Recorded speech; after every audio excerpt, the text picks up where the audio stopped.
Olá, assinantes do canal Verso e Reverso e amigos das redes sociais. Estamos aqui para mais um vídeo e dessa vez vamos retomar o tema do presidente Bolsonaro, que sempre nos dá tantas razões para falar nele, né? Queria dessa vez falar sobre as relações do Bolsonaro com a imprensa. Vocês sabem que o presidente Bolsonaro vive às cabeçadas com a imprensa, né? Na sua visão, ela é a mãe de todos os problemas. Ele alega também que é perseguido como nenhum outro foi e que essa perseguição inviabiliza o seu governo. Nada mais falso. O que inviabiliza o governo é o seu despreparo para o cargo que lhe deram. E também não é verdade que ele seja mais criticado do que foram seus antecessores. Não é o que diz a história. A imprensa devassou toda a administração petista em 2005 e 2006, por exemplo, por ocasião do mensalão. E ainda assim, Lula foi reeleito com larga margem de votos, infelizmente. FHC sofreu perseguição da imprensa e tem sérios problemas no relacionamento com ela até hoje. Vou mais longe, Collor de Mello e Itamar Franco tiveram seu próprio calvário. E até mesmo Getúlio Vargas sofreu o diabo nas mãos dos jornalistas. É só conferir o noticiário da época. Está tudo lá. Veja, todos os governantes atacam a imprensa. Isso é sinal de que ela está cumprindo o seu papel, ou seja, fiscalizando e denunciando. A imprensa serve para publicar aquilo que os governos não querem que seja publicado. O resto é propaganda, e esse não é o papel do jornalismo. É duro, é injusto, pode ser, mas é assim que as coisas funcionam e uma imprensa livre é a única garantia que temos de que os governos não conseguirão desenvolver um ambiente em que seja mais fácil enganar os seus cidadãos. Encaremos assim. A imprensa é a nossa companhia seguradora. É melhor conviver com os seus eventuais excessos do que com a sua ausência, com a falta de garantias. É por isso que não podemos aceitar a tese dos apoiadores do presidente que defendem que Bolsonaro só não governa porque a imprensa não deixa. Mentira. Ele não governa porque não sabe como fazê-lo. Simples assim. É como se tivéssemos colocado um piloto de ultraleve para pilotar um Boeing 747. Não dá. O desastre não seria uma fatalidade, seria uma certeza. Bolsonaro nunca pensou que poderia ganhar a eleição. Por isso, não se preparou. Não havia um plano de governo. Havia um amontoado de frases feitas, de chavões populistas e vazios. Eram coisas como bandido bom é bandido morto. Frase que todos sabemos não ajuda em nada a encontrar soluções reais para a violência no Brasil. O plano resumia-se no fundo a Brasil acima de todos e Deus acima de todos. Brasil acima de tudo e Deus acima de todos. É uma frase bonita, talvez com o poder de incendiar um comício de rua, mas que é absolutamente inútil na construção de um governo capaz de tirar o país do buraco onde o PT o colocou depois de 14 longos anos de esbórnia com o dinheiro público. Sejamos francos. Bolsonaro não tinha um plano porque nunca imaginou que poderia ser eleito. Aquilo era uma brincadeira. A presidência caiu-lhe no colo como consequência da briga insana e bipolar entre PSDB e PT. Mas o capitão, claro, não estava preparado, nem poderia. É por isso que Bolsonaro não é causa, é consequência, é efeito. Bolsonaro não age por maldade, mas por ignorância. Não há estratégia em suas ações, não há intenção política, não há sequer intenção.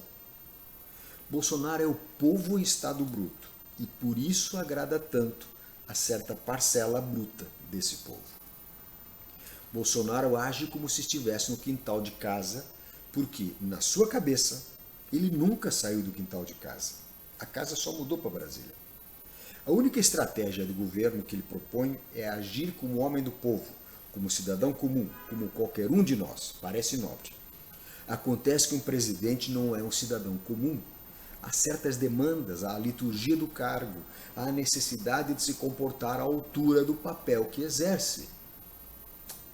Tudo isso é compreensível para uma mente normal, mas para uma mente rasa e básica, de alguém cujos horizontes nunca foram além do seu próprio grupinho social, é tarefa complicada.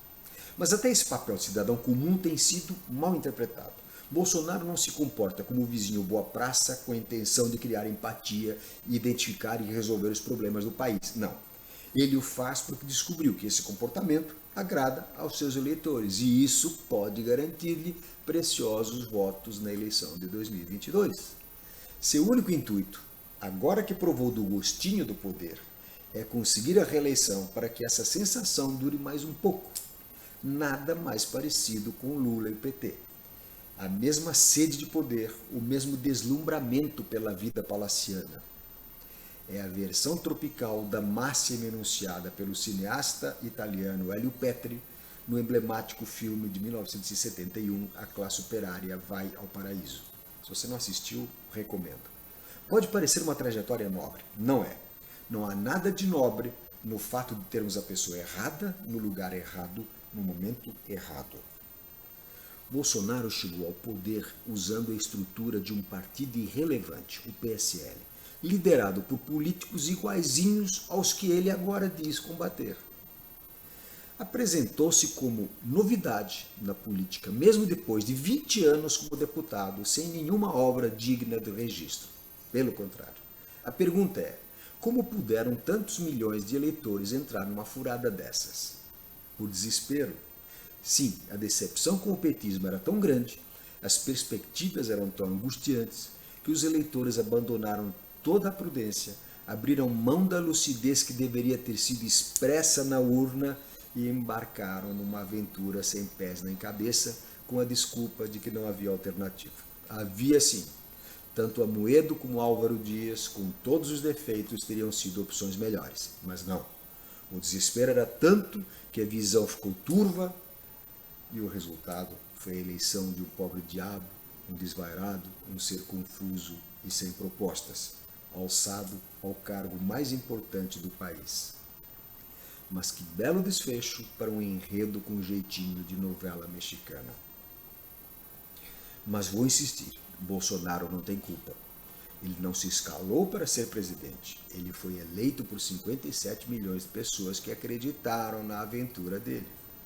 Pagaram gato por lebre, mas agora é deixar como está para ver como é que fica.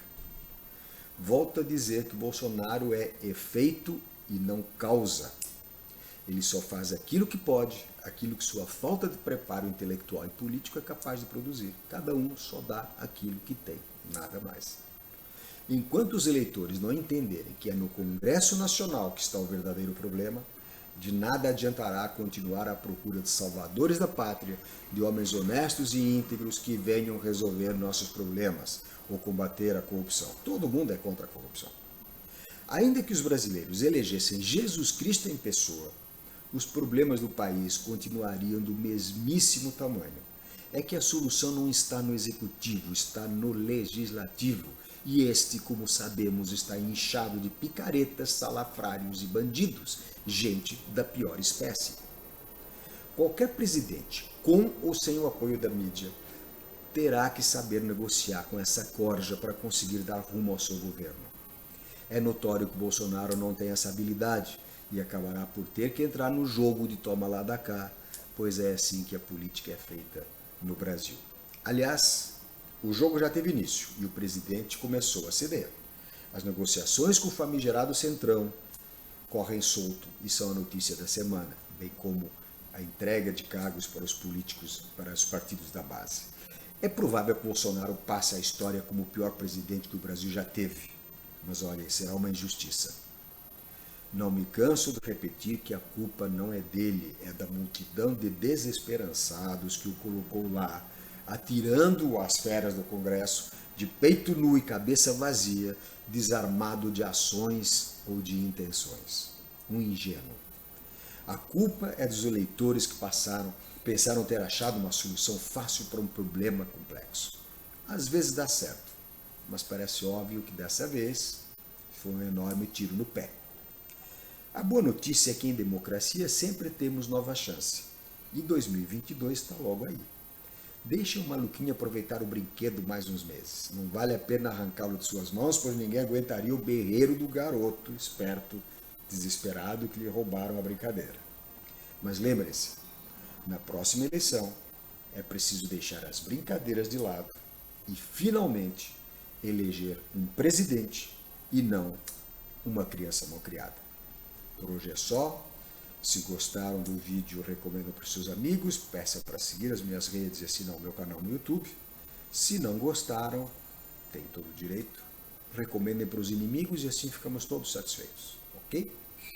Você assistiu o canal Verso e Reverso, aquele canal onde eu falo o que eu quero e você concorda se quiser. Um grande abraço e até o próximo vídeo. Tchau!